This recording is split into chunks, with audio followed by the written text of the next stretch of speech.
children of God, mga anak sa Diyos. Daghan ang nangutana nganong gidungan man ang kapistahan ni San Pedro ug ni San Pablo nga duha man sila ka lahi gajud nga mga apostoles. Ang tubag mao nga silang duha giila nga haligi sa unang simbahan. Si Pedro mao ang leader sa mga apostoles ug ang unang obispo sa Roma. Si Pablo usab nahimong bantugan nga misyonero nga nagdala sa ebanghelyo ngadto sa mga Gentiles o sa mga dili Hudiyo. Ug bisan lahi ang ilang personalidad ug misyon, nagkahiusa sila sa pagserbisyo kang Kristo. Ang karaang simbahan sa Roma nagsugod na sa pagsaulog sa ilang kapistahan nga dungan sukad pa sa ikaupat nga siglo. So taas-taas na jud sidya kaayo. Gituohan usab nga silang duha na martir sa Roma panahon ni Emperor Nero.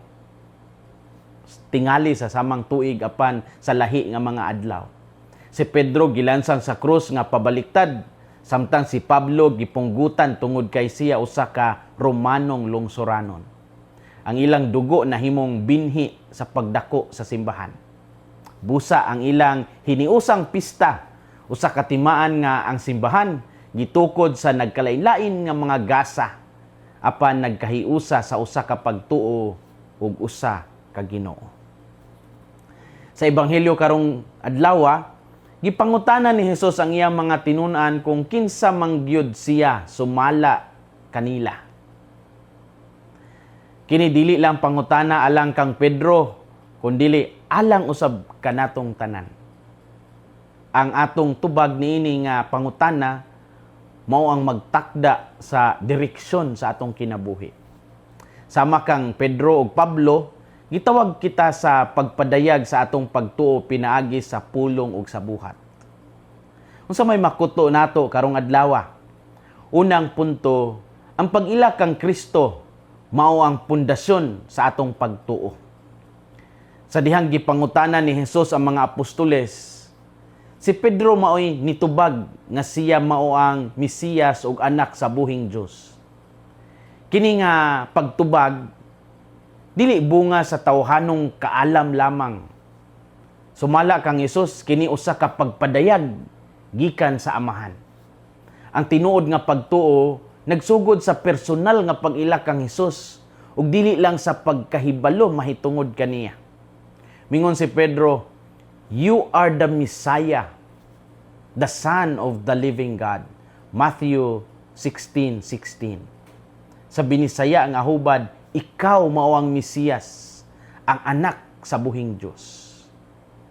Kini nga pagtubag ni Pedro, nahimong bato diin gitukod ni Hesus ang iyang simbahan.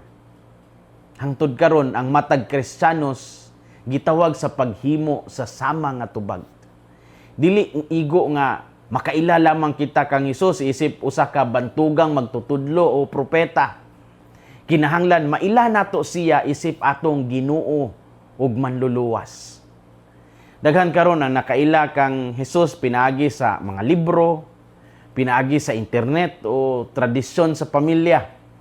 Apan ang ebanghelyo nagnutana kanato kung kinsa bagyod si Hesus alang kanato personally.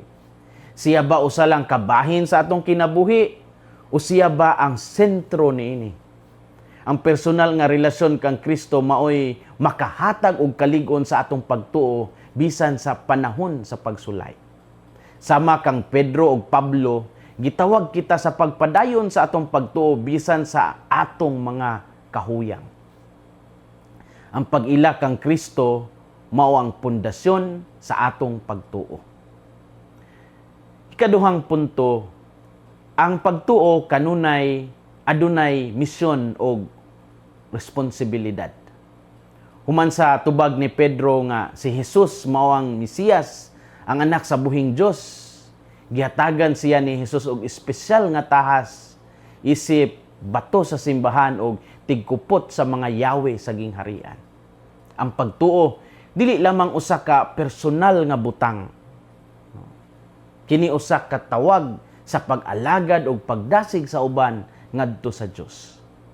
Mausab kini ang makita nato sa kinabuhi ni San Pablo nga nagbiyahe sa daghang dapit aron iwali ang ebanghelyo.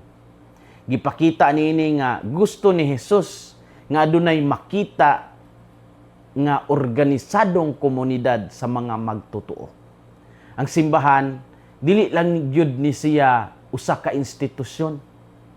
Kini usa ka pamilya sa Dios nga gitawag sa pagpadayon sa misyon ni Kristo sa kalibutan. Kitang tanan adunay kaugalingong misyon sa simbahan.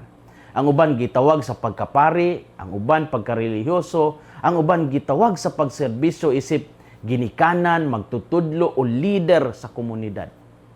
Sama kang Pedro ug Pablo, dili kinahanglan nga hingpit kita aron gamiton sa Dios.